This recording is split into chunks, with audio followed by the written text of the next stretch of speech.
Приветствую вас на канале Книги, Истории, Факты. В этом видео я хочу рассказать 53 мистические тайны призраков и привидений. Прошу вас подписаться, а также нажать на колокольчик и выбрать все уведомления. А если это видео вам понравится, прошу поставить лайк. Обращаю ваше внимание, что, как и всегда, в конце видео вас ждет очень интересный бонусный факт для всех досмотревших этот ролик до конца, который вам наверняка неизвестен. И помните, на канале Книги, Истории, Факты вы найдете самые интересные и правдивые факты на совершенно разные темы. Остерегайтесь подделок. Кроме того, несколько самых интересных, популярных, полезных и остроумных комментариев по теме этого видео мы обязательно разместим в заключении одного из следующих роликов с указанием авторов комментариев. А в заключении этого видео мы разместим такие комментарии, которые зрители оставляли к предыдущему нашему ролику. Что ж, приступим. Современный мир рационален, но в нем бывают явления, которые невозможно объяснить, пользуясь здравым смыслом. Эти явления называют паранормальными. Призраки, о которых рассказано ниже, можно назвать чьей-то фантазией и на этом успокоиться. Но дело в том, что на протяжении веков их видели многие люди. Живые свидетельства невозможно сбросить со счета. Явления, в которые сейчас трудно поверить, означают, что пока еще наука не пришла к их объяснению. В нашу эру, когда на картинке может быть то, чего никогда не существовало на самом деле, фотография обычно все еще считается неоспоримым доказательством того, что какое-либо событие действительно произошло. Однако это не всегда верно в случае с паранормальной фотографией. Чуть ли не с самого изобретения фотографии люди использовали этот метод в попытках продемонстрировать наглядные доказательства существования жизни после смерти. Для большинства этот вопрос еще не получил однозначной оценки. В данном видео с 53 мистическими тайнами призраков и привидений мы расскажем вам о самых известных примерах того, как призраки якобы попали на камеру. Мы думаем, что некоторые из приведенных фотографий являются просто фотомонтажом, но многие фото выглядят вполне реальными. В завершении ролика мы постараемся привести объяснение подобным явлениям с точки зрения науки. Несмотря на то, что наука отрицает существование духов и призраков, фотографии, вызвавшие столь бурный интерес публики, который, к слову, не утрачены современными исследователями, заставляют задуматься и невольно провоцируют вопрос, существует ли вероятность того, что и после смерти души умерших могут свободно бродить в мире живых. В данном видео мы расскажем далеко не о всех мистических тайнах призраков и просим, если вам эта тема интересна, написать об этом в комментарии и поставить лайк. У нас есть еще много материалов по данной теме. 1. Коричневая леди из Рейнхэм-холла. Таинственная и хорошо скомпонованная фотография коричневой леди из Рейнхэм-холла, вероятно, самая известная и получившая широкое признание, фотография призрака из когда-либо сделанных. Снимок был сделан в сентябре 1936 года фотографами, документировавшими Рейнхэм-холл XVII века в Норфолке, Англии, для журнала Country Life в переводе «Сельская жизнь». Некоторые считают, что фотограф, капитан Хьюберт Правант, держал фотоаппарат на длинной выдержке, поместив голову под темную ткань фотоаппарата, что было особенностью камер того времени, пока его помощник Индри Шайра, закрывшись вуалью, спускался по дубовой лестнице и взволнованно требовал, чтобы он сделал снимок. К тому времени, когда Правант высунул голову, фигура уже исчезла, поэтому он решил, что Шайра не попал в кадр. Призрак предположительно принадлежит леди Дороти Таунсенд, несколько раз появлявшейся с начала 1800-х годов. Несмотря на то, что официальной причиной смерти леди Таунсенд была оспа, в многочисленных ужасающих легендах, появившихся позднее, говорится, что она была заперта в своей спальне собственным мужем за нарушение супружеской верности. Привидение, как сообщается, стало появляться периодически в холле с тех пор, как фотография была сделана. 2. Призрак лестницы тюльпана.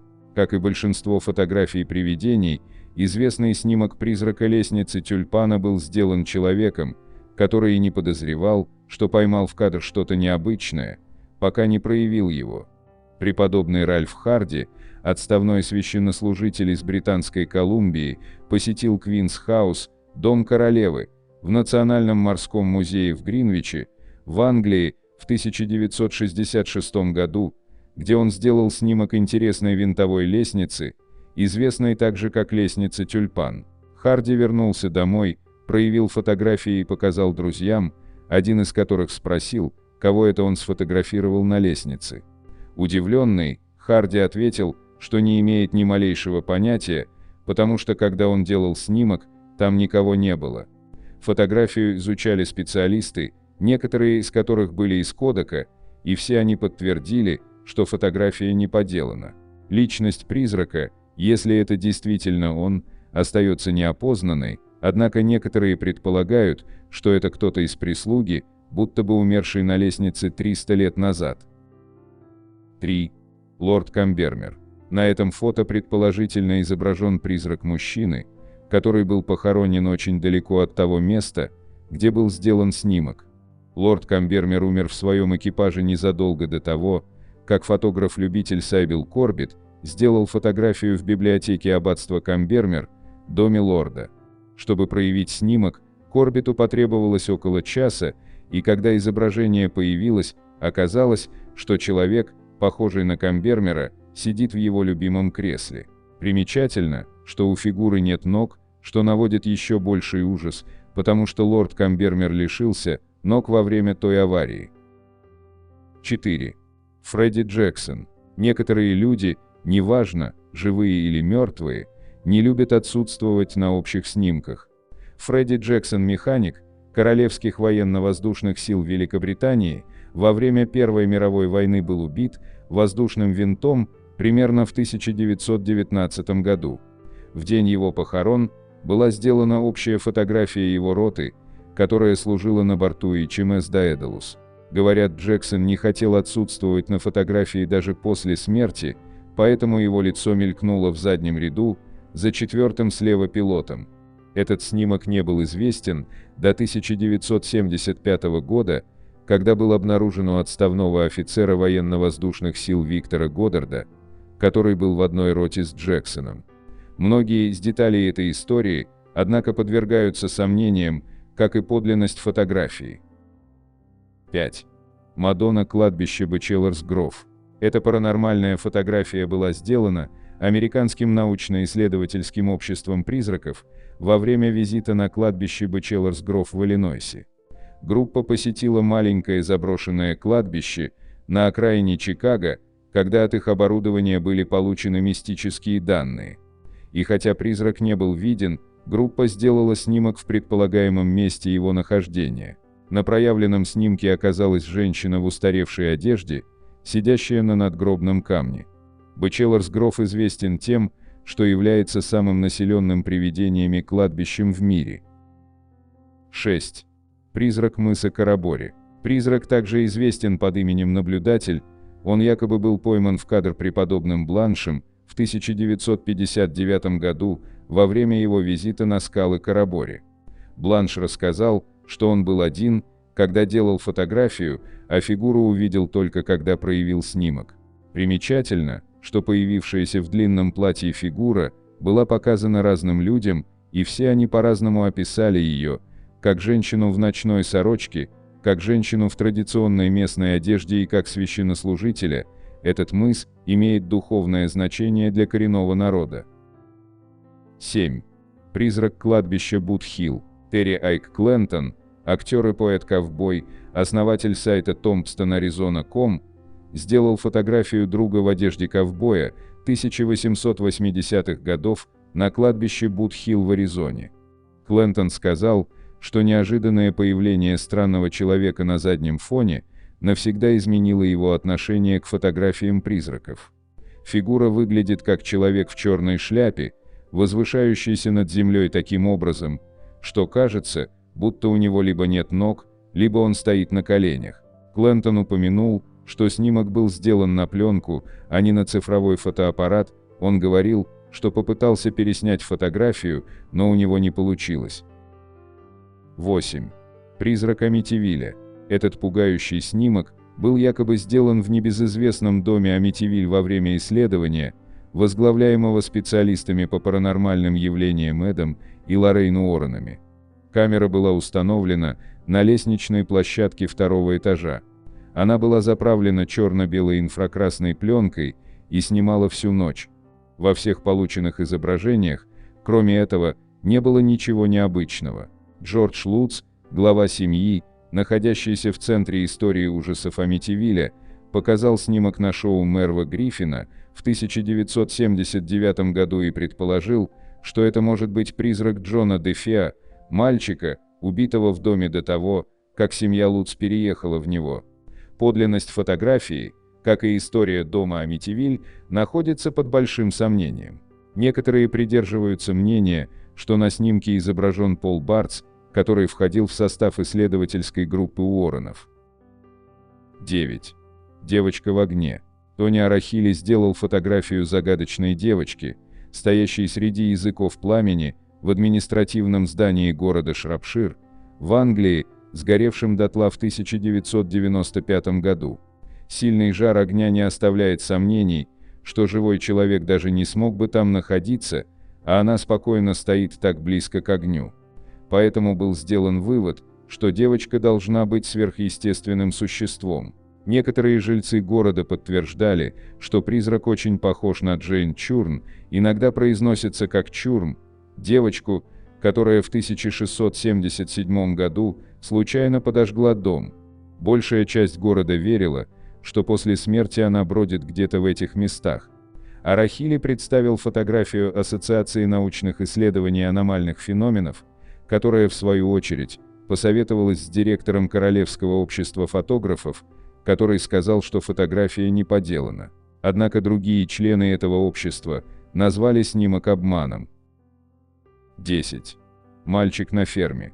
В 2008 году фотограф Нил Сэндвич делал фотографии фермы в Хартфордшире, в Англии, для пары, которая планировала сыграть там свою свадьбу.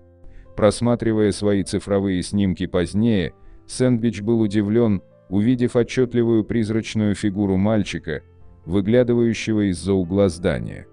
Молодожены спрашивали потом сотрудников фермы, видели ли они что-то жуткое или необычное в этом месте. Некоторые рассказывали, что видели фигуру мальчика, одетого в белую ночную одежду. 11.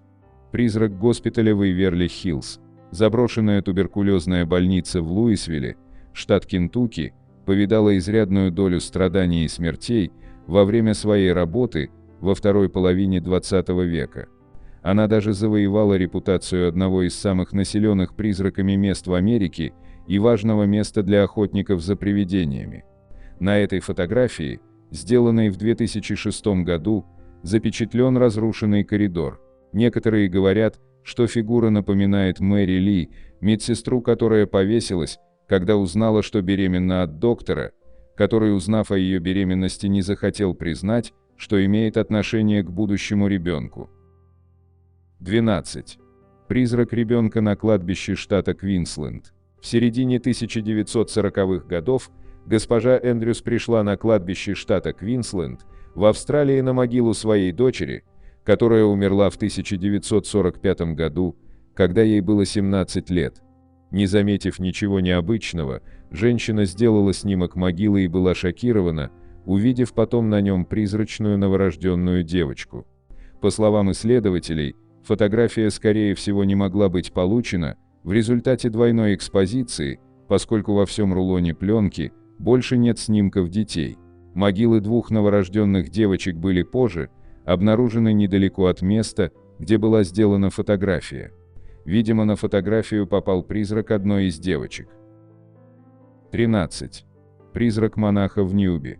Это странное привидение появилось на фотографии, сделанной преподобным Кеннетом Лордом в 1963 году в церкви Утешителя Христа Ньюби. До этого в церкви не было никаких доказательств присутствия паранормальных явлений. Особенно тревожащим является то, что фигура опустила лицо, которое многим видится маской или уродством, а также необычно высокий рост призрака, чуть больше 2,5 метров, судя по окружающим предметам. Специалисты говорят, что этот снимок не является результатом двойной экспозиции, но несмотря на его подлинность, он все равно остается довольно спорным. 14. Солдат гражданской войны. Солдаты – достаточно популярная тема для подобных фотографий, особенно солдаты гражданской войны. На этом фото изображен призрак солдата, поднимающегося по ступенькам. Фотография датируется периодом гражданской войны в США. 15. Призрак из города Ковентри, Англия. Предполагаемый призрак находится слева наверху фотографии. Призрак на этой фотографии выглядит довольно пугающим. Капюшон закрывает лицо, и он кажется весьма большим. Хоть фотография и не является подделкой, но все равно возникает один интересный вопрос. Вы заметили, что обеденный зал полон людей, почему же тогда для призрака есть свободное место, если его никто не приглашал? 16. Призрачная рука. Эта фотография интересна тем, что на ней изображен не призрак, а прозрачная рука на бюро. Фотография была сделана неким Монтегю Купером примерно 100 лет назад. Он утверждал, что не знает, как рука попала туда. 17. Привидение дома на Беверли-сквер. Одно из самых жутких привидений обитает в Лондоне, в доме на Беверли-сквер. Говорят, что несколько человек умерло лишь от вида этого привидения. По одной из версий, призрак появляется в образе маленького мальчика, умершего от страха в своей комнате. По другой версии, призраком является молодая девушка, которую хотел соблазнить родной дядя.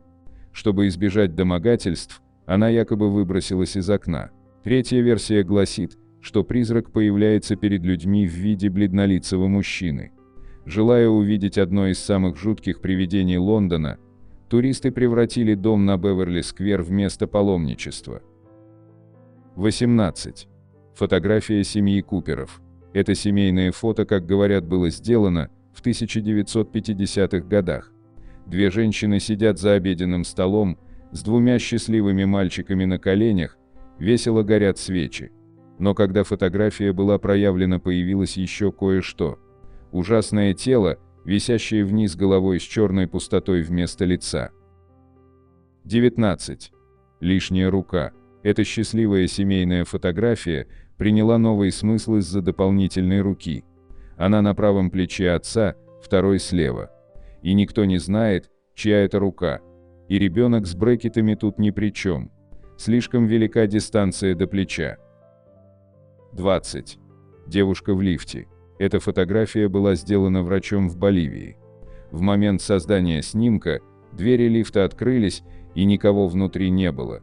Но потом, когда они увидели фотографию, кто же там внутри? 21. Леди в платье. Семейная фотография, 1930 год, Новая Зеландия. Как только вы заметите ее, вы не сможете ее развидеть. Женщину-призрака посередине. Что-то тревожное и грустное есть в ее костлявых руках и склонившейся голове. Это был не единственный раз, когда она была замечена. Моя тетя несколько раз видела ее, когда она росла там в 60-70-х годах, рядом или у края ее кровати. Она была одета в белое платье, с темной брошью на талии, темные волосы. 22. Демон в больничной постели. Говорят, что эта зловещая, сгорбленная фигура была зафиксирована на мониторе медсестры в больнице. Человек, разместивший изображение, утверждал, что вскоре пациент в этой постели умер. 23. Маленький мальчик среди развалин школы. Цитата автора фото: «Я вырос в маленьком сельском городке между горами. Пару лет назад там решили снести старую школу. Парень, которого знала моя мама, вошел и сделал несколько фотографий с помощью своего мобильного телефона. Этот снимок был одним из них. Я вообще не верю в такие вещи. Но я не знаю, как это объяснить, потому что это был сотовый телефон, и я почти уверен, что никто в моем родном городе не знает, как сделать фальшивые фотографии». 24. Девочка без лица. Цитата автора фото: «Фотография была сделана в 1943 году в Венгрии. Моя мама находится на переднем плане, ее снимает мой отец. Маленькая девочка, стоящая на заднем плане, не имеет ни рук, ни лица. Она похожа на призрака или демона. У меня даже есть оригинал этой фотографии.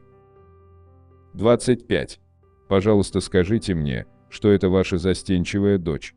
Это пугающее изображение было загружено в Reddit в прошлом году с подписью «Пожалуйста, скажите мне, что это ваша застенчивая дочь». Но если демоническая ухмыляющаяся фигура со светящимися глазами действительно является застенчивой дочерью этой женщины, то, может быть, это еще хуже.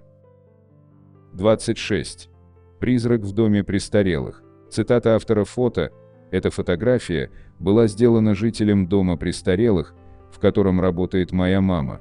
За несколько минут до момента создания снимка сотрудники и другие жители услышали звуки открытия и закрытия двери вместе с включением и выключением лампочки вызова. В это время в комнате никого не было. Как мне сказали, этот снимок был сделан примерно через 15 минут после того, как умер один из пациентов в этом учреждении. 27. Женщина на картине. Это просто похоже на обычную фотографию 4 товарищей, которые позируют, стоя со своими напитками. Пока вы не присмотритесь к левому углу. Кто или что это? Эта фотография была сделана в доме одного из мужчин. Я узнал, что женщина, которая владела этим домом раньше, внезапно умерла. Я множество раз пытался сфотографировать эту картину, добившись такого же эффекта, но мне так и не удалось. 28. Призрак Авраама Линкольна. В 1879 году американский фотограф Уильям Мамлер сделал снимок Мэри Тодд, вдовы Авраама Линкольна. Вероятно, ничем не примечательная фотография так и осталась бы в безвестности, если бы не один пугающий нюанс. При ее рассмотрении позади Мэри Тодд был обнаружен силуэт мужчины, поразительно похожий на покойного президента США. Впоследствии Мамлер сделал немало подобных снимков, благодаря чему обрел славу фотографа, снимающего призраков, однако вскоре даже самые преданные его поклонники стали сомневаться в честности их кумира. После проведенного расследования было выдвинуто предположение, что Уильям Мамлер использовал технику двойной экспозиции, совсем неизвестной в то время, после чего он был арестован. Впрочем, спустя некоторое время Мамлера все же выпустили на свободу, что лишь еще сильнее убедило его почитателей в том, что объектив фотографа действительно видит духов. 29. Призрак на заднем сидении машины. В 1959 году женщина по имени Мейбл Чиннери отправилась на кладбище, чтобы навестить могилу погибшей матери. Этот визит должен был пройти как обычно, однако впоследствии заставил весь мир говорить о покойной родительнице Мейбл. Дело в том, что по дороге домой женщина решила сделать снимок своего мужа в машине. Позже, когда миссис Чиннери проявила пленку, она заметила на заднем сидении женский силуэт. Приглядевшись, Мейбл пришла в настоящий ужас, позади ее супруга сидела ее покойная мать. 30. Дух, вмешавшийся в ход судебного процесса. Несколько лет назад, во время судебного процесса над убийцей в Калгари, одна из присяжных попросила отвод. Она заявила, что является медиумом, и во время очередного сеанса ей явился дух убитого, который подробно рассказал ей как об убийце, так и о страданиях, которые ему пришлось пережить перед смертью. Присяжная заявила, что после этого она не может считать себя беспристрастной, и попросила вывести ее из процесса. Просьба была удовлетворена. 31. Привидение из закусочной. Сотрудники стейкхауса Pinnacle Peak в калифорнийском Колтоне много лет жаловались на то, что на стенах заведения то и дело появляются таинственные отпечатки человеческих рук, которые никак не хотят стираться, а если их все-таки смыть, тотчас объявляются в других местах. Мало того, эти отпечатки временами начинали вести себя как живые, превращаясь в подвижные тени. Они двигались, сжимали пальцы и сползали со стены, словно пытаясь схватить проходящего за плечо. Сотрудники заведения дружески называли своего призрака Лори, но так и не сумели выяснить, чего он хотел. 32. Призрак на телефоне. Один из пользователей Reddit рассказал леденящую душу историю своей умершей бабушки. Свято веря в загробную жизнь, она незадолго до смерти купила телефонный номер, который решила взять с собой, чтобы связываться с родными. Через 2 недели после смерти старушки на телефон ее дочери позвонили с того самого номера, и голос бабушки стал умолять помочь ей выйти на волю, потому что ее не хотят отпустить. Женщина в страхе положила трубку. Звонки повторились еще несколько раз, после чего номер замолк навсегда. 33. Дом с привидениями. В городе Бейкерсфилд, Калифорния, есть дом с привидениями, обитатели которого даже не стараются спрятаться от местных жителей. Периодически у наружной стены дома, построенного в 1919 году, местные жители видят мужчину, стучащего в стену молотком, и женщину, наблюдающую за его работой. А однажды, когда какие-то храбрые покупатели решили посмотреть дом, мужчина встретил их у двери и сказал: «Уходите, а то она вас заберет».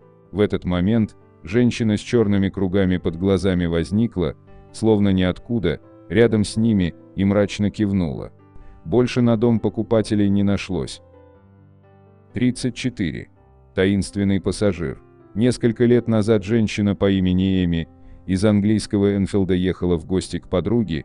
Когда, посмотрев в зеркало заднего вида, она обнаружила на заднем сидении девушку, которая, едва заметив внимание к себе, истошно завизжала.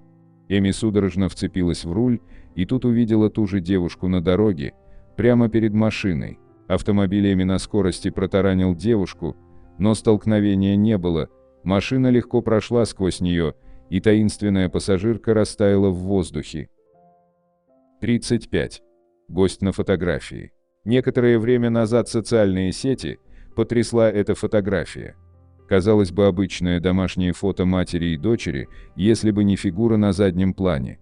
Как утверждала перепуганная женщина, в момент, когда был сделан снимок, в комнате не было никого, кроме нее, ее дочери и ее подруги, щелкнувшей фотоаппаратом.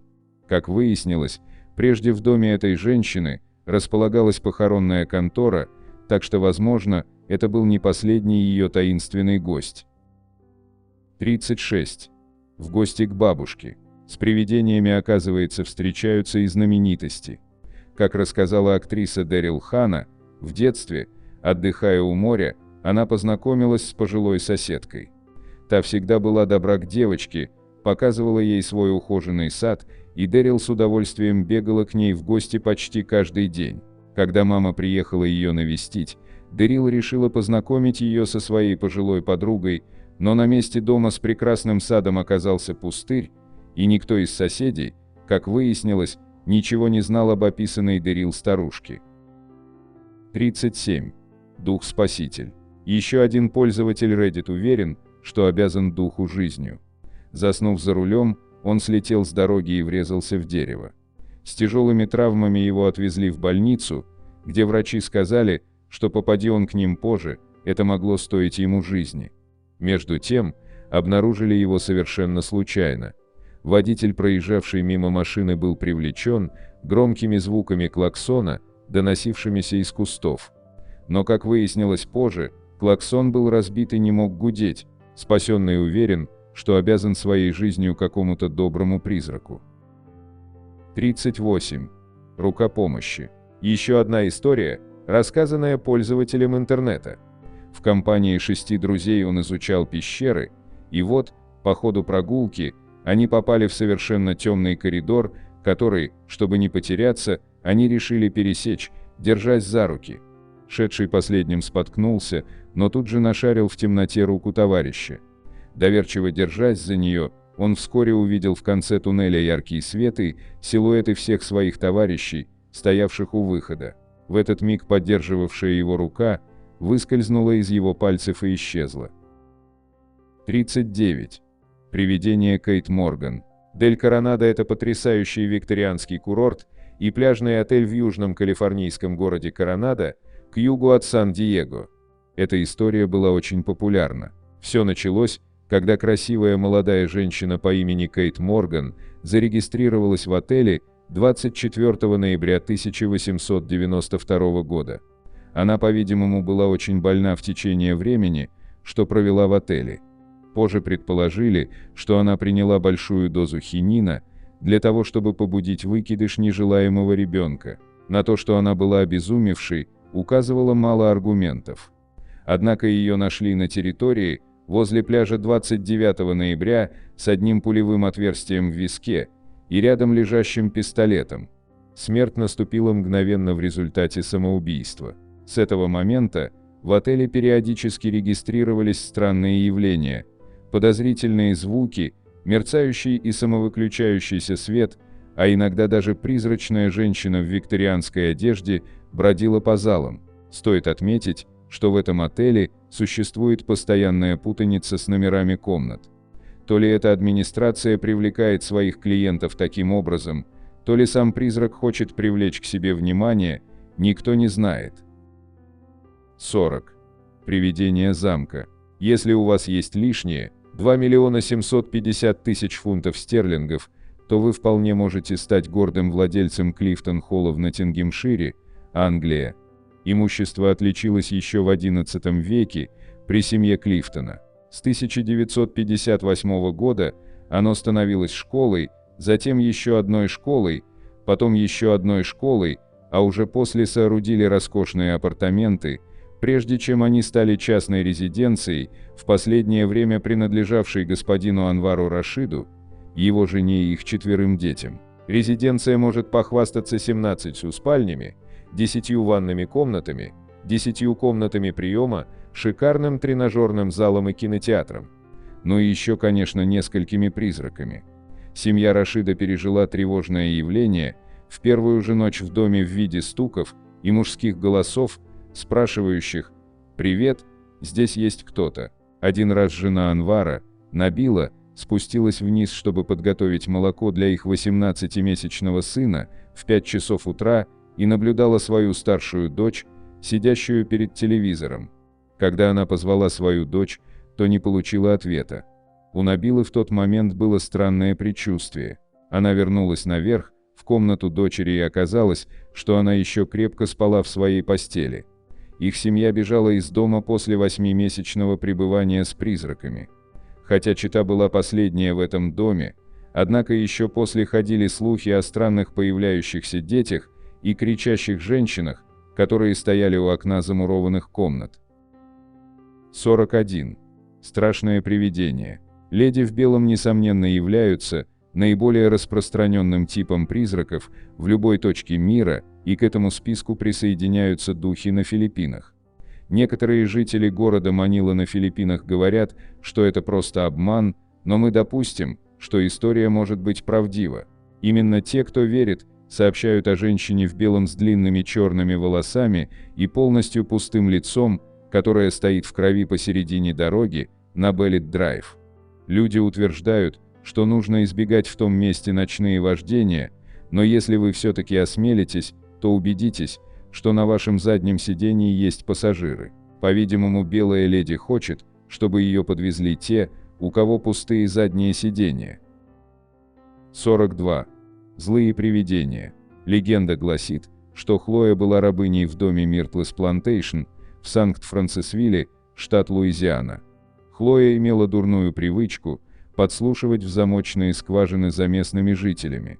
Увидев однажды такую сцену, хозяин дома отрубил ей ухо в качестве наказания и заставил Хлою носить зеленый шарф на голове, чтобы прикрывать рану. Чтобы отомстить, она испекла торт с добавлением листьев олеандры, которые очень ядовиты. Хотя хозяин дома был, в первую очередь, ее целью, но жертвами все-таки стали жена и 2 дочери, которые умерли в мучениях через пару дней после того, как съели торт. Хлоя убежала из дома и была линчевана другими рабами на плантациях. К счастью или нет, однако не существует никаких исторических свидетельств, поддерживающих эту историю. Существует только лишь интригующие фото. Правда это или нет, но есть и много других призраков в том месте. В том числе привидение молодой девушки, которая пугает людей, что осмеливаются спать в одной из комнат. Миртлес Плантейшн в настоящее время является местом, которое принимает регулярные туры. 43. Привидение автостопом. Путешествуя к северо-востоку от переулка Арчер, между Болрум Уиллоу-Брук и Воскресенским кладбищем штата Иллинойс, можно подобрать молодую женщину, которая голосует автостопом на обочине дороги. У нее светлые волосы и голубые глаза, носит белое платье, и она уже мертва с 1930-х годов. Если вы подберете ее, то она попросит остановить перед Воскресенским кладбищем и исчезнет из машины. Девушка является классическим примером исчезающего автостопа. Это тип историй, которые существуют в течение, по крайней мере, уже нескольких сотен лет. Причем все рассказчики в данном случае утверждают, что девушка выглядит всегда одинаково и исчезает в одном и том же месте. Также стоит отметить, что истории про это привидение начали распространяться внезапно, в середине 30-х годов прошлого века. 44. Настоящее привидение. Вторая жена Генриха VIII и мать будущей королевы Елизаветы I, Анна Болейн, надоела своему супругу. Обвиняемая, большинство историков в этом согласны, в прелюбодеяниях, инцесте и колдовстве, она столкнулась с мечом палача с высоко поднятой головой 19 мая 1536 года. Палач, как утверждают, сказал: «Где мой меч?», для того, чтобы убить одним профессиональным ударом, облегчив страдания Анны. Ее призрак был замечен несколькими разными людьми в разных местах: замок Хевер, зал Бликлинг, в одной из церквей, зал Марвилл и, возможно, в наиболее известном лондонском Тауэре. Хотя она чаще всего проявляется как наяву, красивая женщина в шикарном платье, некоторых даже огорчает, что она с целой головой. Но она не всегда появляется с головой. Отдельные люди заверяют, что видели ее бледное привидение, держащее свою голову под мышкой. Она стала настоящим культовым образом, часто пародировавшимся в кино, на телевидении и в качестве костюмов на Хэллоуин. 45. В этом пункте мы хотели бы рассказать о некоторых известных домах с привидениями во всем мире. Дом Роуз-Холл. Это место, посещаемое призраками, находится на Ямайке. Привидения облюбовали этот дом благодаря бывшей его хозяйке Энни Палмер, которая жила здесь около 200 лет назад. Получившая прозвище «Черная ведьма», она, по слухам, убила 3 своих мужей и многих рабов-любовников.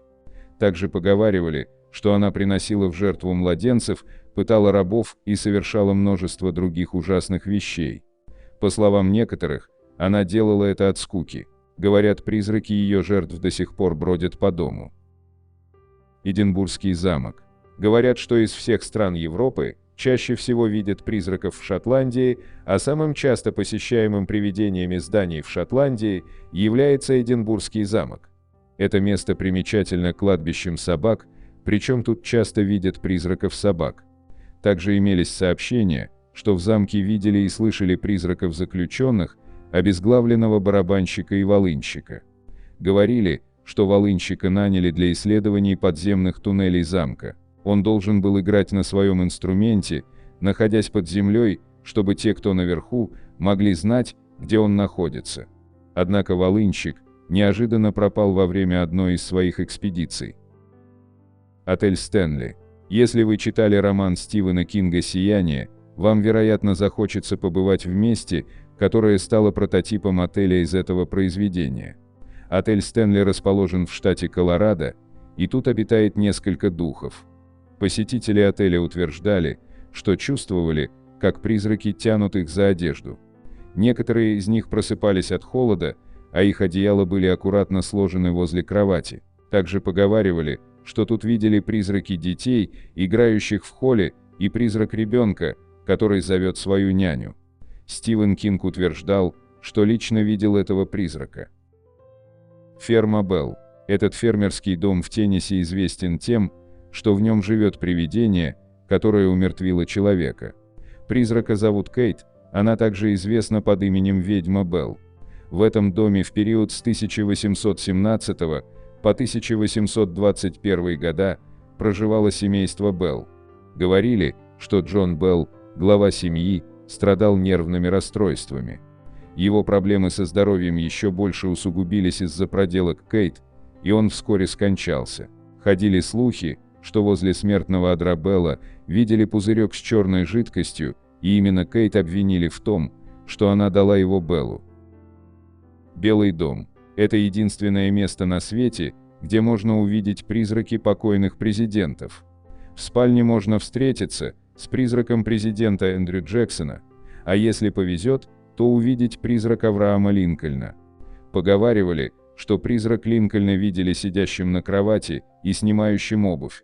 Высокие гости, приезжающие в Белый дом, признавались, что слышали стук в дверь и даже видели Линкольна стоящим за ней. Его призрак видела Элеонор Рузвельт и жена Калвина Кулиджа. 46. В этом пункте мы бы хотели коротко рассказать об известных снимках привидений. Снимок сделан на перекрестке в Сан-Антонио, штат Техас. Энди и Дебби Чесни специально приехали к этому перекрестку, чтобы проверить легенду о призраках и сделать несколько фотографий. Совсем неожиданно на одном из снимков после проявки появилась прозрачная фигура. В 1924 году Джеймс Кортни и Майкл Михан, два члена экипажа парохода Ватертон, случайно погибли вследствие выброса пара. Они были похоронены в море у побережья Мексики. На следующий день экипаж сфотографировал их лица, появляющиеся и исчезающие в воде. В 1982 году фотограф Крис Брэкли делал снимки интерьера церкви Святого Батольфа в Лондоне. На верхнем этаже церкви, в правом верхнем углу фотографии, четко видна полупрозрачная фигура, по форме напоминающая очертания девушки. Как говорится в книге «Настоящее привидение» автора Брэда Стейгера, где был опубликован этот снимок, в церкви в это время был только один фотограф. Поскольку фигура, возникшая на фото, была вся в черном, предположили, что это был священнослужитель. Фото известно под названием «Лицо в окне». Загадочное лицо смотрит из здания суда в Алабаме.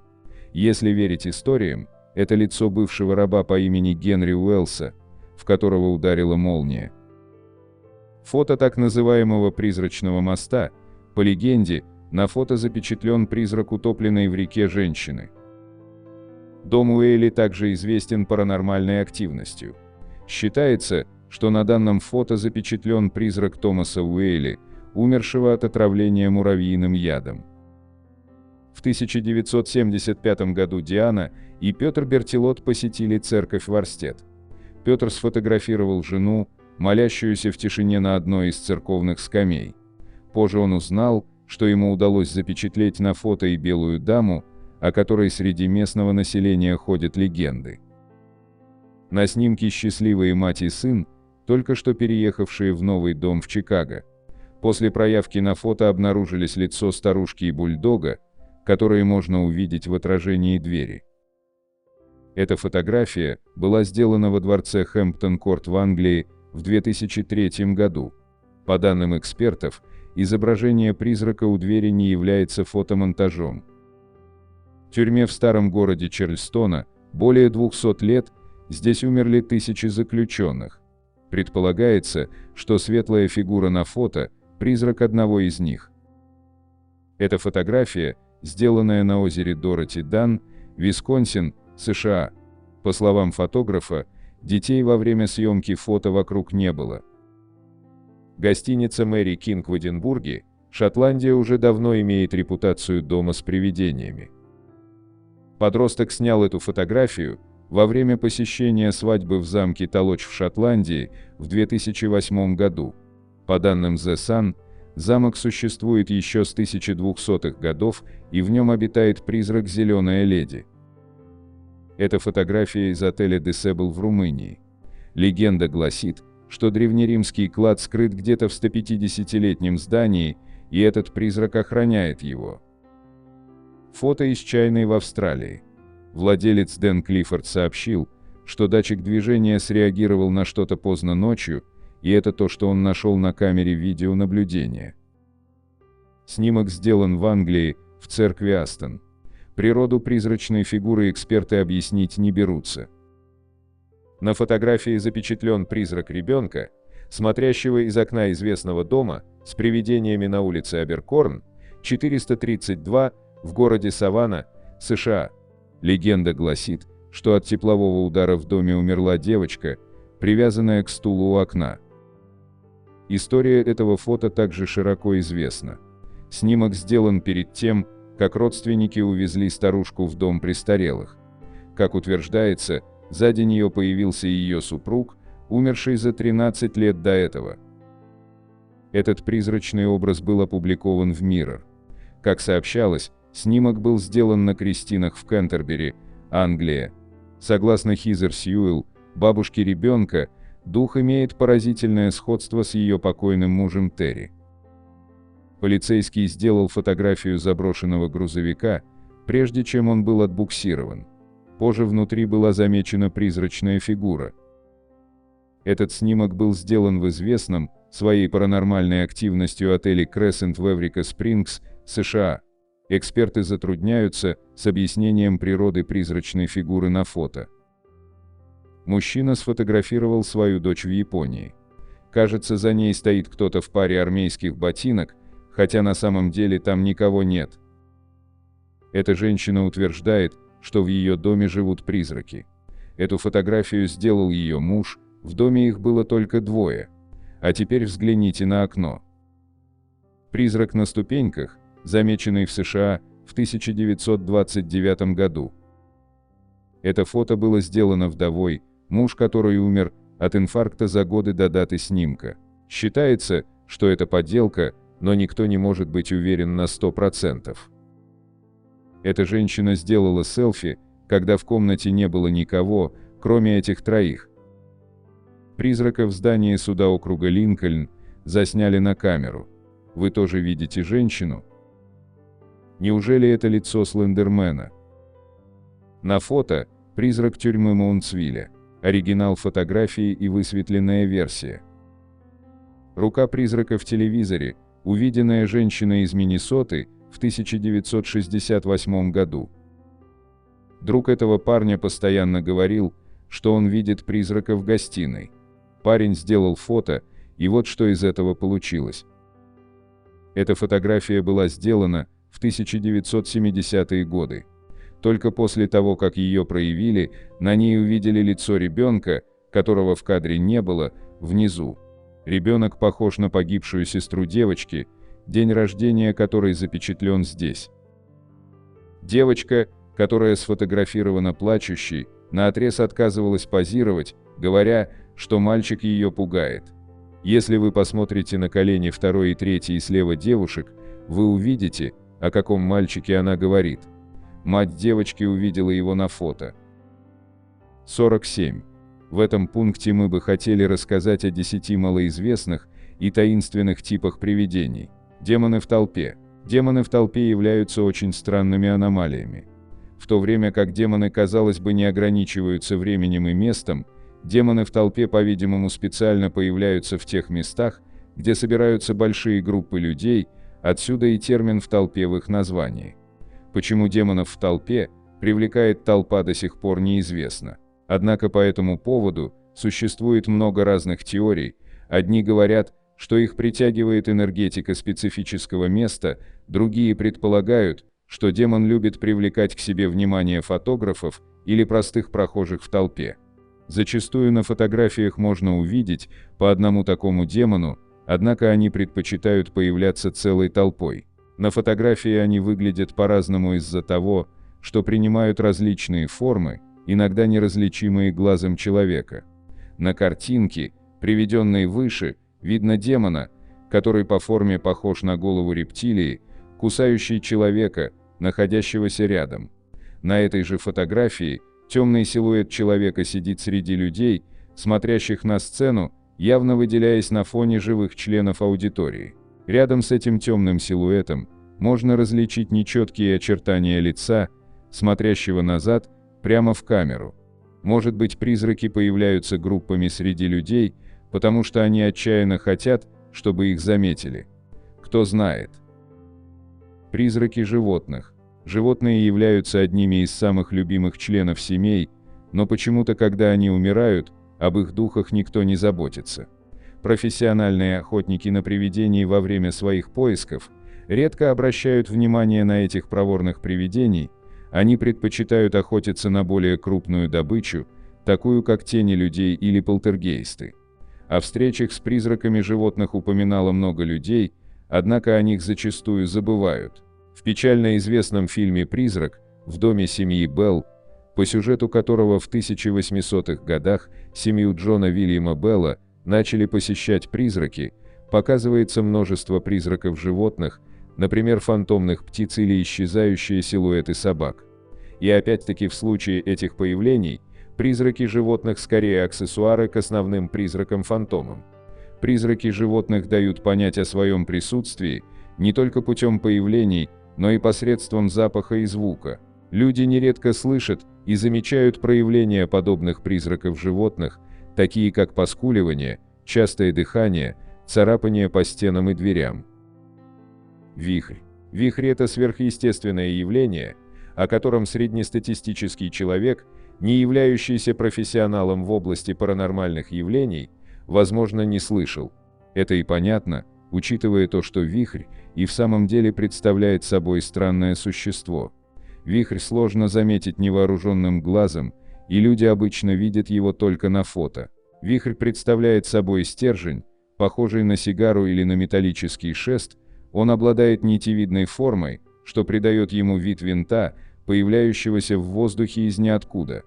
Вихри проявляют себя посредством температуры, делая области в непосредственной близости от себя довольно холодными. Вихрь можно перепутать с более распространенным шаром, потому что и тот, и другой следуют по похожим траекториям. Однако вихрь чаще всего появляется в доме, и, как в случае других типов паранормальных объектов, они ассоциируются с серьезными проявлениями паранормальной активности. Из-за того, что они существуют только в пределах какого-либо дома, существуют теории, что они могут быть призраками прошлых владельцев этой собственности. Они также могут служить средством передвижения для других призраков, так как они путешествуют между их измерением и нашим. Неодушевленные призраки. В какой-то промежуток времени неодушевленные призраки были невероятно популярны. Корабль-призрак «Летучий голландец» как нельзя лучше олицетворяет этот тип неодушевленных призраков. Летучий голландец терроризировал моряков в открытом море в 17 веке, причем так сильно, что даже одного взгляда на него было достаточно, чтобы понять почти наверняка, что судно ожидает гибель в этом плавании. Помимо самых ярых энтузиастов и любителей оперы, «Летучий голландец» уже почти забыт на сегодняшний день и больше не внушает тех опасений, которые он вызывал раньше. Неодушевленные призраки бывают разных видов, это не только корабли. Они могут быть автомобилями, поездами и даже разобранными лампами. Однако существует одна вещь, которая объединяет все неодушевленные призраки, это их рутина, они все появляются в то же время и в одном и том же месте, проезжая по одним и тем же маршрутам, если это движущаяся вещь, появляясь, как правило, в момент на несколько секунд, предшествующий катастрофе. Эти призраки застыли во времени и повторяют свои последние минуты снова и снова без всякой надежды на освобождение от вечного цикла. Двойник. Двойник уникален среди других призраков. Определение этого типа призрака заключается в его названии. В переводе с немецкого «Doppelganger» означает «двойной ходок». Призрак этого типа обладает способностью проецировать себя более чем в одном месте, в этом и заключается смысл его названия. Насколько людям известно, больше ни один призрак не обладает такой способностью. Однако уникальность двойника заключается в том, что человек, которого он проецирует, может все еще быть живым. Поэтому вполне возможно, что люди видят своих любимых тогда, когда они физически не находятся рядом с ними. Еще одно частое явление, при котором появляется двойник, это следующая ситуация. Человек видит своего любимого или близкого человека, и только позже узнает, что его двойник появился перед ним в тот момент, когда живой человек умер. По легенде, появление двойника предвещает беду. Американский президент Авраам Линкольн заявлял, что он видел своего двойника в зеркале незадолго до того, как его убили, а поэт Перси Bysshe Shelley видел своего двойника во сне. Тем не менее, никто не может с точностью сказать, что же представляет собой двойник. Теории сохраняются, однако на данный момент не существует сертифицированных заключений, свидетельствующих о подобных паранормальных явлениях. Двойники могут быть астральными проекциями живого человека, или же могут быть духом недавно умершего человека, который посещает важных в его жизни людей. Кобальт. Если вы не немец, то термин «кобальт» не будет у вас ассоциироваться с чем-то из домашней утвари, когда дело заходит о паранормальных явлениях. Как полтергейсты, кобальды представляют собой озорных маленьких духов, подшучивающих над людьми и делающих разные пакости тем, кто занимает их место. Кобальды могут быть злыми или доброжелательными, в зависимости от обстоятельств. Практически как хамелеоны-кобальды, могут материализовываться в различные формы, будь то животное или природный элемент, например, огонь. Странный случай произошел с участием Гефа, говорящего мангуста, в которого превратился кобальт. Эта история началась в 1931 году недалеко от Далби, на острове Мэн. В сентябре того года семья Ирвингов начала слышать звуки, скребущего за стенами их дома животного.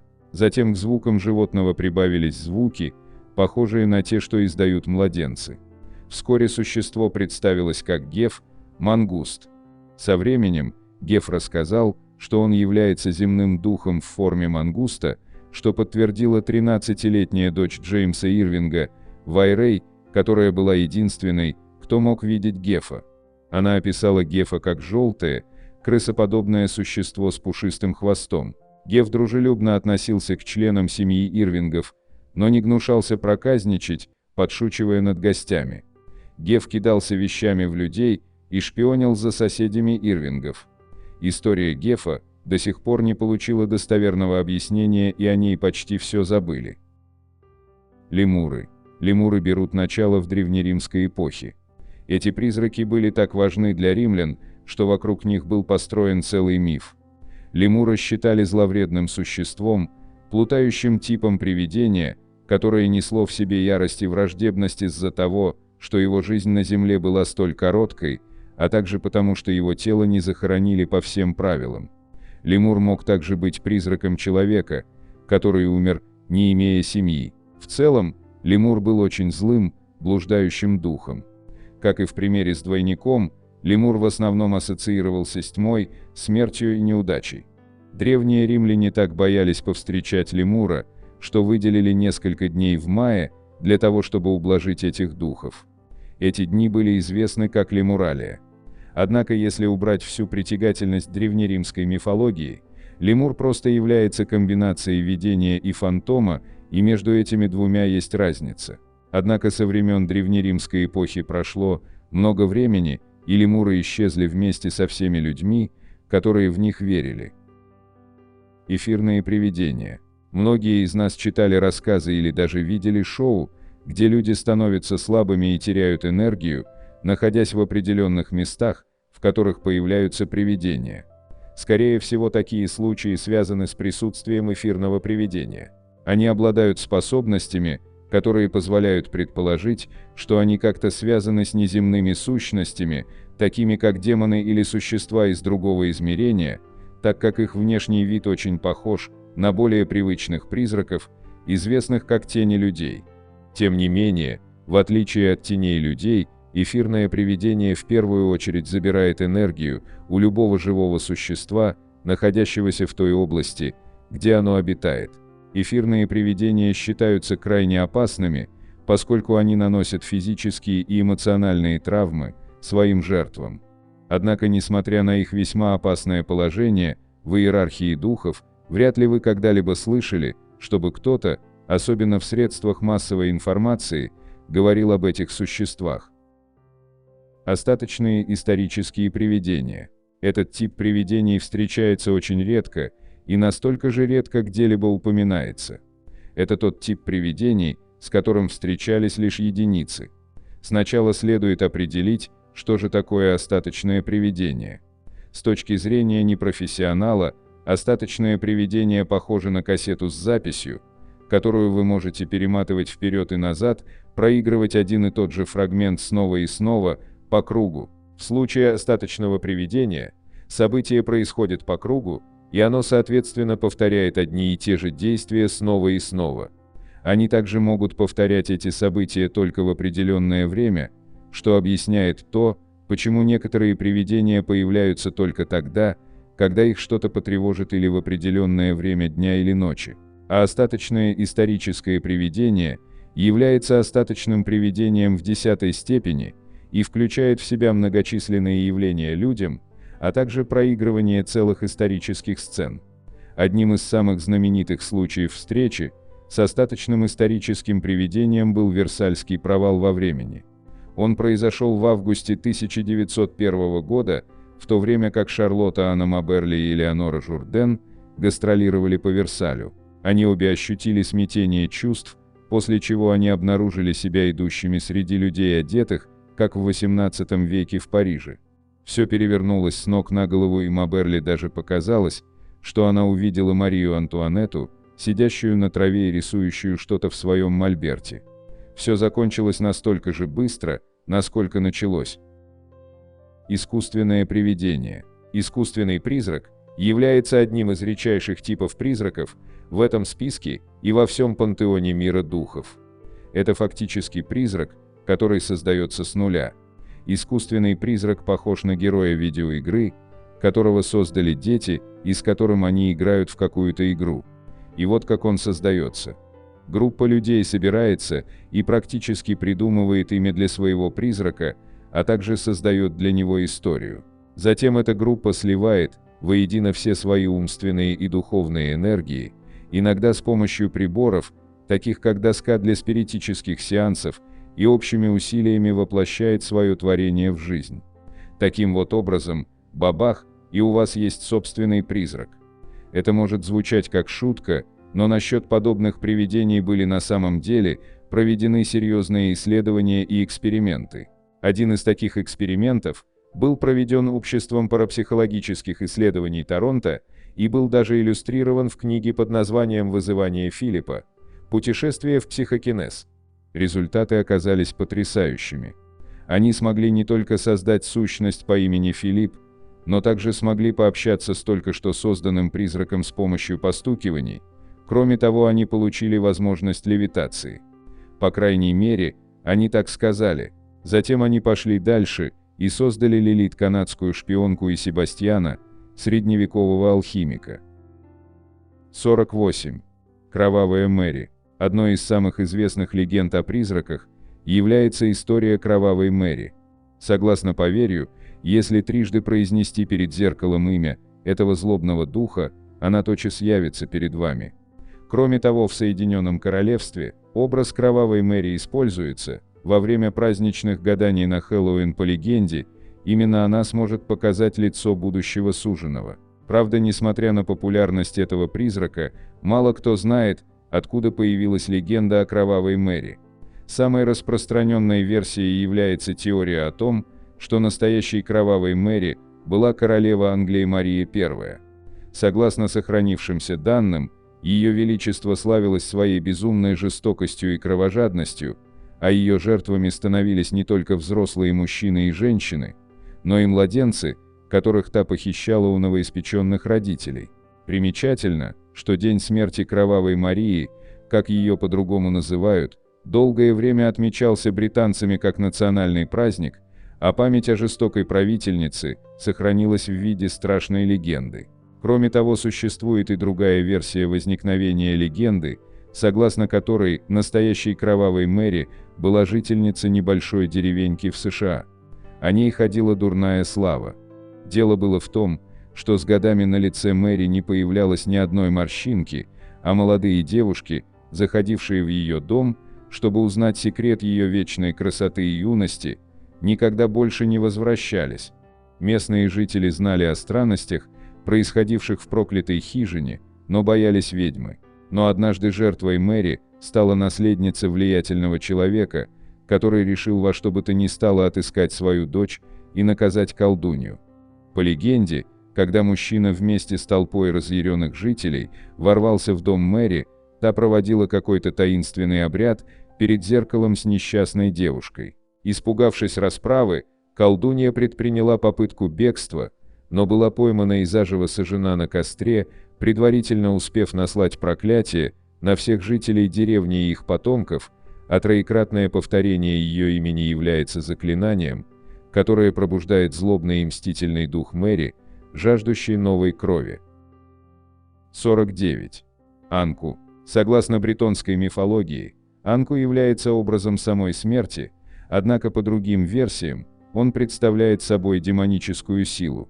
Некоторые народы даже считают его первым ребенком Адама и Евы, который обратился к злым силам и стал служить сатане. Так или иначе, встреча с Анку в любом случае означает скорую смерть, которой невозможно избежать никакими способами. О внешнем виде мифического существа также ведутся споры. По одной версии, Анку представляет из себя скелет с длинными белыми волосами, который появляется на дорогах города в телеге, запряженной изможденной лошадью. По другой, он похож на злобного старика с длинными тощими руками и когтями, визит которого предвещает жуткий скрип от той самой повозки. Некоторые народы также полагают, что Анку выглядит как обычный человек, а от других его отличает лишь высокий рост и широкополая шляпа, о края которой можно порезаться. Однако внешний вид далеко не самое страшное в этом злом духе. Согласно легенде, если человек встретит на своей дороге Анку, то умрет в течение 2 лет, а если призрак окажется на пути в полночь, человеку не прожить и месяца. Именно поэтому многие жители северо-запада Франции предпочитали оставаться дома по ночам и избегать пустынных дорог, ведущих к кладбищам, где чаще всего появлялся Анку. О главном приспешнике смерти рассказывали не только простые жители деревень, но и поэты и писатели, верившие в существование Анку. В одной из своих работ под названием «Легенда о смерти» бретонский поэт Анатоль Лебра так описал злого духа. Анку – это служитель самой смерти. Он следит за могилами и защищает кладбище. Обычно последний мертвец в году, душу которого забрал Анку, остается со злым духом на весь следующий год и помогает ему в его темных делах, а после его душа навсегда остается в заложниках у злых сил. К слову, Анку популярен не только в бретонской мифологии, но и в других странах мира, а в Ирландии даже существует печальная и страшная пословица про злого духа смерти. Когда Анку приходит на эту землю, он никогда не уходит с пустыми руками. 50.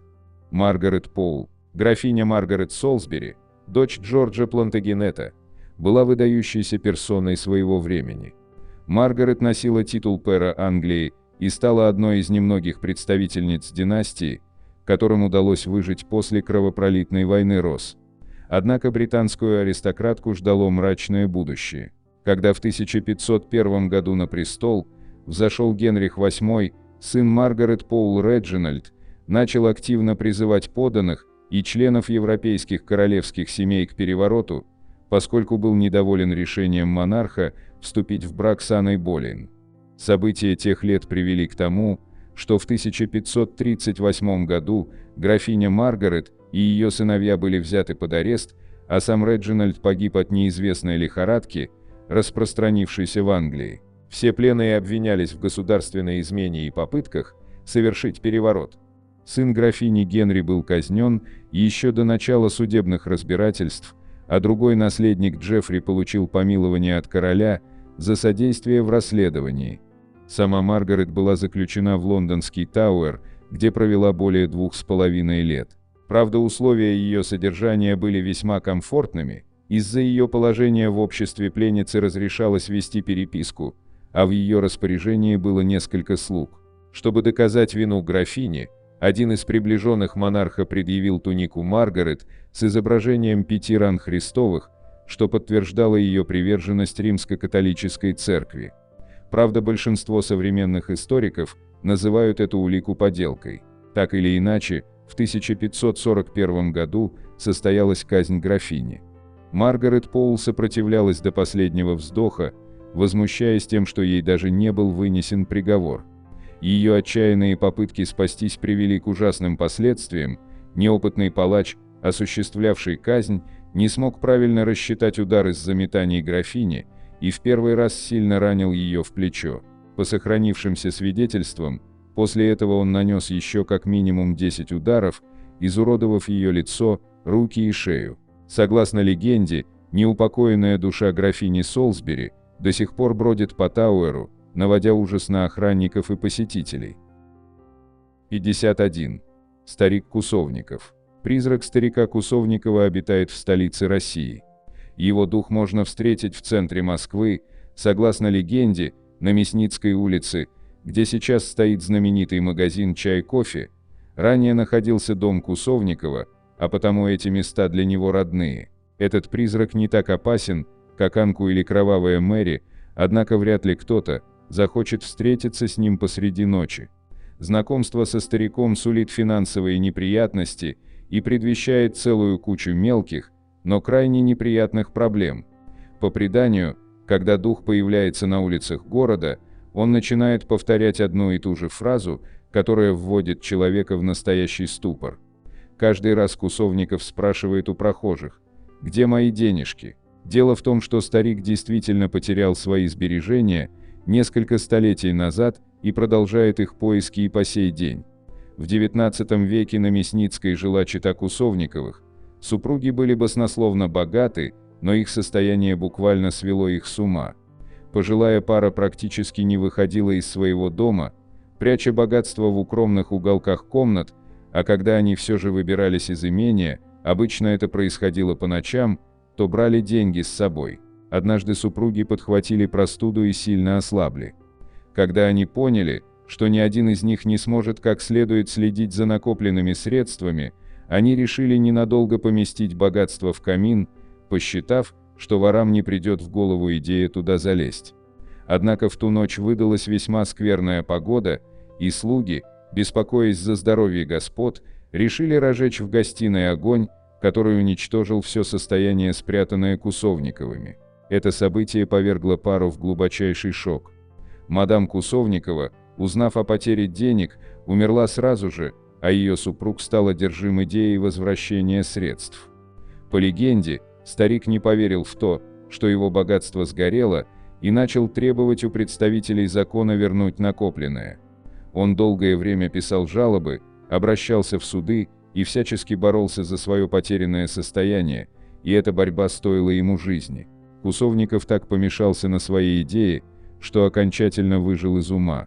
Он забывал есть, пить и мыться, не узнавал своих близких и слуг, набрасывался на случайных прохожих с кулаками и требовал отдать ему заветные деньги. Его состояние все усугублялось, и вскоре он умер, так и не найдя ответы на свои вопросы. Его неупокоенная душа так и осталась в доме на Мясницкой, и сегодня он все так же продолжает искать свои деньги. 52. Белая женщина. Призрак белой женщины встречается в англосаксонской, немецкой, эстонской и славянской мифологии, и в каждом случае имеет разные обличия и намерения. Согласно версии англосаксов, белая женщина является в пустынных местностях и ищет молодых мужчин, которые после встречи с ней внезапно умирают. Мстительный дух, при жизни преданный любимым человеком, наказывает живых за свою боль и унижение. По другой версии, белая женщина является хранительницей рода и всегда является в дома знатных членов общества в обличии благородной дамы, чтобы предупредить всех о скорой беде. Согласно легенде, с этим призраком встречались императоры Николай I, Александр II и Николай II.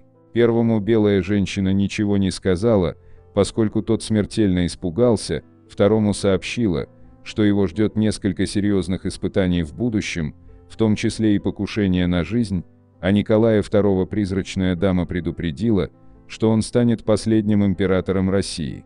Существует и другая легенда о белой женщине, которая обитает в Эстонии в городке Хаапсалу. Согласно этой версии, несколько столетий назад один монах, давший клятву вести праведный образ жизни и отказаться от мирских радостей, влюбился в прекрасную девушку. Он не мог покинуть монастырь, но не мог и бросить возлюбленную, и тогда решил поселить ее в своей келье под видом юноши. Долгое время влюбленным удавалось держать свой секрет в тайне и быть вместе, однако вскоре их разоблачили. Однажды девушка решилась искупаться в жаркий августовский день и отправилась к озеру неподалеку от монастыря. Когда она сняла с себя мужские одежды, ее заметили другие монахи, тут же сообщившие об обмане. Несмотря на просьбы о пощаде, влюбленные были приговорены к смертной казни. Провинившегося монаха бросили в глубокую яму с дикими животными, которые моментально растерзали несчастного. А девушку ждало гораздо более страшное наказание. Разъяренные жители города приняли решение заживо замуровать ее в стене, оставив кусок хлеба и немного воды в качестве насмешки. По легенде, душераздирающие крики белой дамы, как ее прозвали местные, слышались на протяжении нескольких недель, после чего все закончилось. Однако ее душа так и не обрела покой и сегодня продолжает бродить по коридорам бывшего монастыря, в котором она когда-то была счастлива с любимым. 53. Научные объяснения призраков и других паранормальных явлений. Существуют ли призраки? Электрическая стимуляция мозга. Испуганные очевидцы с разных уголков мира заявляют о том, что видят тени людей. Эти темные сущности, которых замечают краем глаза, исчезают сразу после того, как человек встречается с ними лицом к лицу. Многие считают, что это демоны, другие, что это астральные тела, а третьи утверждают, что это путешественники во времени. Но некоторые исследователи предложили другую неожиданную версию. Когда швейцарские ученые с помощью электричества стимулировали мозг эпилептиков, результат оказался несколько жутковатым. Одна пациентка рассказала о тени человека, которая сидела позади нее и копировала каждое ее движение. Если пациентка садилась, тень садилась вместе с ней, если она наклонялась и хваталась за колено, тень пыталась удержать ее. Когда врачи попросили женщину прочесть с карточки, тень пыталась ее отнять. Как оказалось, ученые стимулировали левый височно-теменной узел, область мозга, которая определяет наше представление о собственном «я». Вмешиваясь в эту область, которая помогает нам отличать нас от других людей, врачи нарушили способность пациентки понимать собственное тело, и это привело к созданию тени личности. Ученые считают, что это поможет объяснить, почему так много людей, здоровых и шизофреников, встречают призраков, инопланетян и других существ. Как вызвать призрака? Идиомоторный эффект. Движение спиритуалистов набрало популярность в 1840-1850-х годах и позволяло людям общаться с умершими родственниками. Во время спиритических сеансов использовали доску Уиджа, покрытую буквами, цифрами и простыми словами «да» или «нет». Люди помещали руки на планшетку и задавали духам вопрос. Дух отвечал, двигая планшетку от буквы к букве, выдавая ответ. Другим методом общения с духами был качающийся стол. Во время сеанса люди собирались за столом и клали руки на поверхность стола. К всеобщему удивлению, стол начинал двигаться, наклоняясь на одну ножку, поднимаясь над землей и перемещаясь по комнате. Возможно, во многих случаях не обошлось без мошенников, но действительно ли все эти сеансы были не более чем жульничеством? Известный физик Майкл Фарадей провел эксперимент и выяснил, что стол часто двигался благодаря так называемому идиомоторному эффекту. Этот эффект возникает, когда сила внушения заставляет наши мышцы бессознательно двигаться. Люди ожидали, что стол начнет двигаться, и он начал двигаться. Похожее событие произошло в 1853 году, когда 4 врача провели экспериментальный сеанс. Когда они сообщили половине участников о том, что стол будет двигаться вправо, а половине, что он начнет двигаться влево, стол не сдвинулся с места. Когда же они сообщили о том, что он будет двигаться в одном направлении, идиомоторный эффект опять сработал. То же самое можно сказать о доске Уиджа, когда наши мышцы, а не духи, указывают на слова. Настоящий ли призрак? Инфразвук. Когда британский исследователь Вик Тенди однажды увидел серого призрака рядом со своим столом, он подумал, что его лабораторию облюбовали привидения. Но на следующий день ученый сделал интересное открытие. Когда он готовился к соревнованию по фехтованию, Он положил свою шпагу в держатель и заметил, что она сама по себе вибрирует. Внезапно он понял, что то, что заставляло его шпагу трястись, было инфразвуком. Люди способны слышать звуки до 20 тысяч Гц, но не могут уловить звуки частотой ниже 20 Гц. Эти тихие шумы называются инфразвуком, и хотя мы их не видим, мы можем почувствовать их в виде вибраций. Мы можем чувствовать эти волны, особенно в животе, и это может создавать положительные ощущения, как, например, трепет, или негативные, как беспокойство. При определенной обстановке, например, в пугающем доме, это может привести к чувству паники. Гроза, ветер, определенные погодные условия и даже домашняя утварь могут производить инфразвуки. Когда Вик Тенди наблюдал над дрожащей шпагой, он вспомнил, что в лаборатории установили новый вентилятор, который издавал вибрации частотой ниже 19 Гц. Так как резонансная частота глазного яблока составляет примерно 20 Гц, инфразвук вызывал вибрацию и создавал образы, которых не было. После того, как вентилятор отключили, призраки больше не появлялись. Некоторые ученые считают, что вибрации объясняют паранормальную активность в некоторых местах. Так Ричард Уайзман, который исследовал 2 подземных места, обнаружил наличие инфразвука, который исходил от движения транспорта наверху. Как увидеть призрака? Автоматизм. Ченнелинг – это способность потусторонних сил управлять телом человека. Он был одной из древнейших попыток человечества общаться с миром духов. Идея состояла в том, чтобы очистить разум, соединиться с неким космическим сознанием и позволить древнему духу завладеть вашим телом. Считалось, что шаманы древних религий способны получать информацию от умерших. Хотя современные медиумы нередко прибегают к мошенничеству, некоторые люди искренне верят в то, что делают. Объяснением этому может стать автоматизм или измененное состояние сознания, когда человек говорит и думает о вещах, которые не осознает. Когда медиум очищает свой разум, он начинает искать дух, который входит в его тело и снабжает его секретными знаниями о мире. На самом деле в это время в его голове начинают возникать случайные идеи и мысли, и он считает, что они пришли к нему из другой реальности. Однако идеи приходят из его же головы, и наш мозг способен их генерировать без какого-либо усилия со стороны сознания. Вспомните, как часто нечто вдохновляло вас совершенно неожиданно. Как часто у вас появлялись странные кошмары и грезы. Все это не потусторонний мир, а наш разыгравшийся мозг. Истории про призраков. Представьте, что вы ходите по пугающему, обветшалому дому посреди ночи и внезапно чувствуете, как в воздухе похолодало. Но стоит вам сделать несколько шагов влево или вправо, как температура возвращается к нормальной. Парапсихологи называют это явление холодным местом, местом паранормальной активности. Они объясняют это тем, что духу нужна энергия, и чтобы появиться, он получает ее из окружения, включая людей. Но у ученых есть более простое и скучное объяснение этому явлению. Когда скептики изучали дома с привидениями, они, как правило, обнаруживали, что прохладный воздух попадал в дом через дымоход или окно. Но даже если комната изолирована, это можно вполне рационально объяснить. Каждый объект имеет свою температуру, а некоторые поверхности горячее, чем другие. Чтобы уравновесить комнатную температуру, объект пытается отдать тепло в процессе, называемом конвекцией.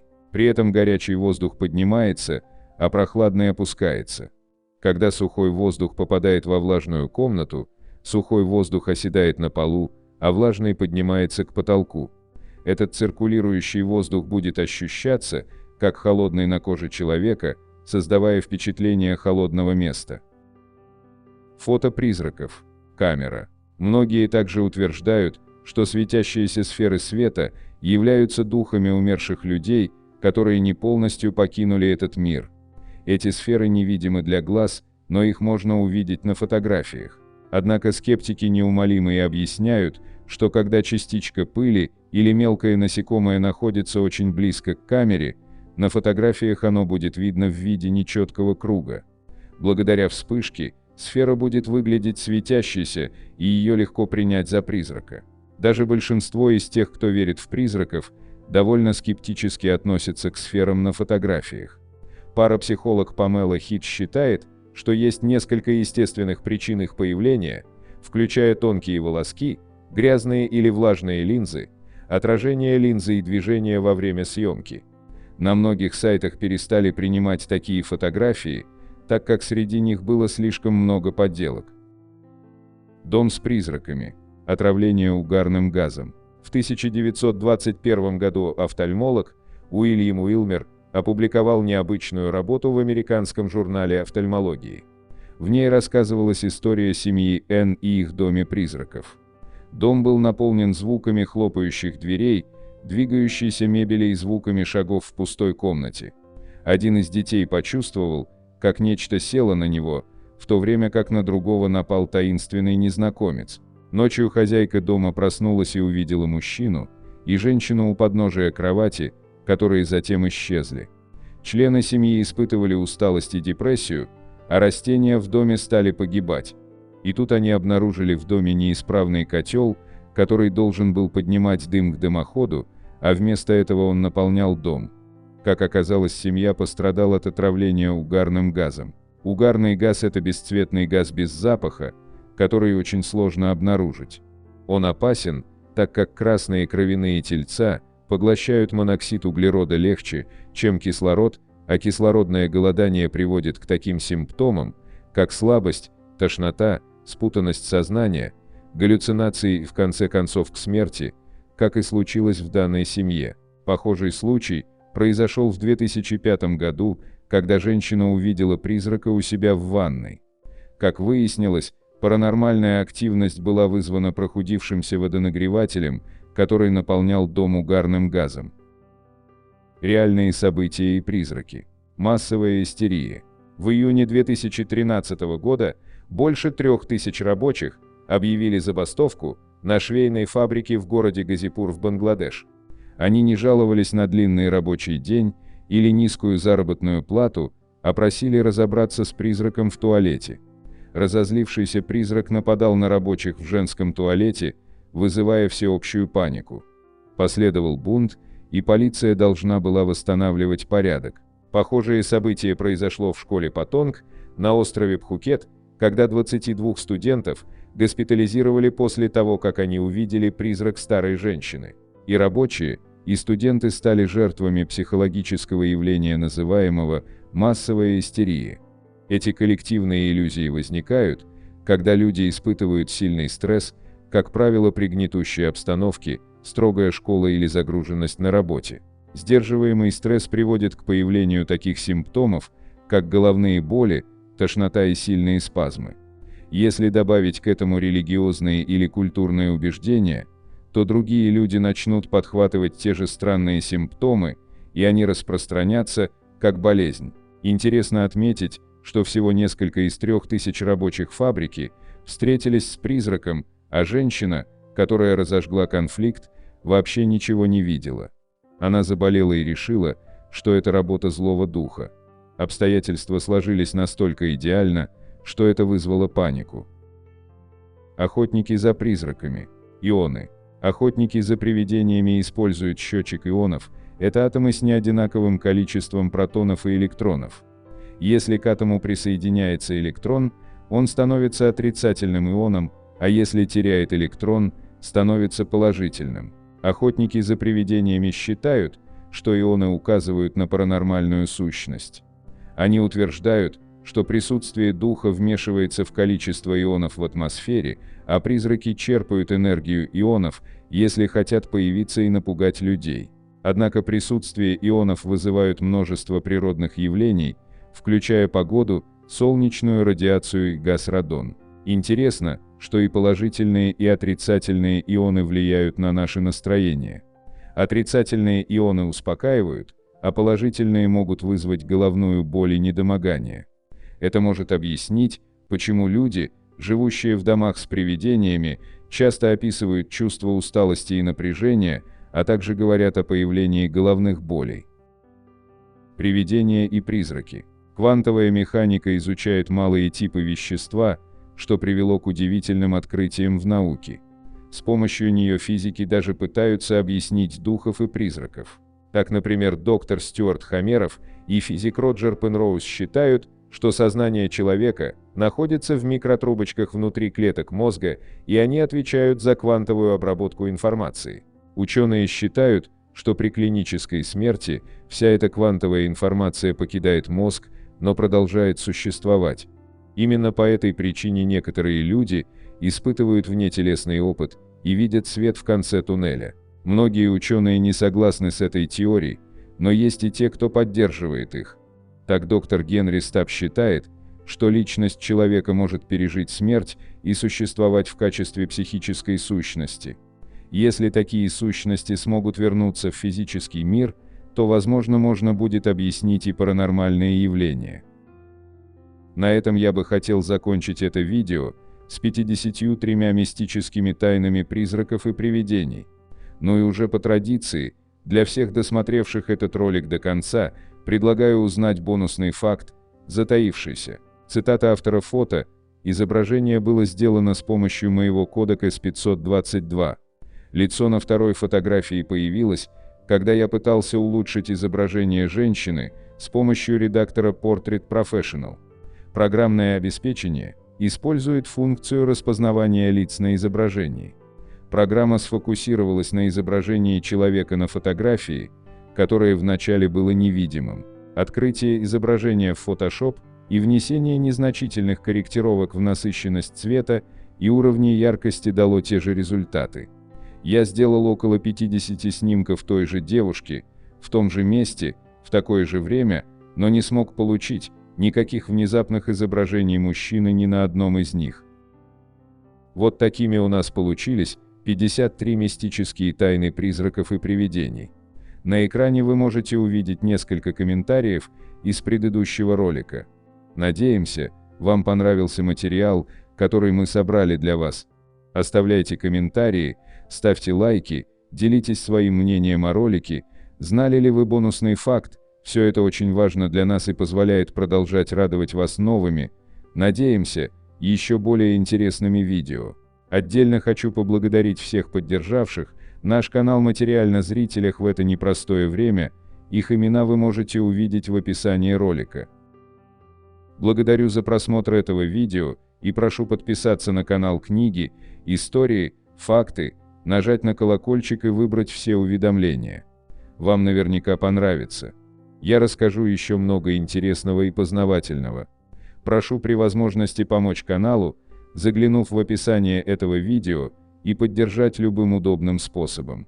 Ваши комментарии и то, что вы делитесь нашими видео в самых разных социальных сетях и мессенджерах, помогают развитию нашего канала и позволяют понять, что прилагаемые усилия не напрасны.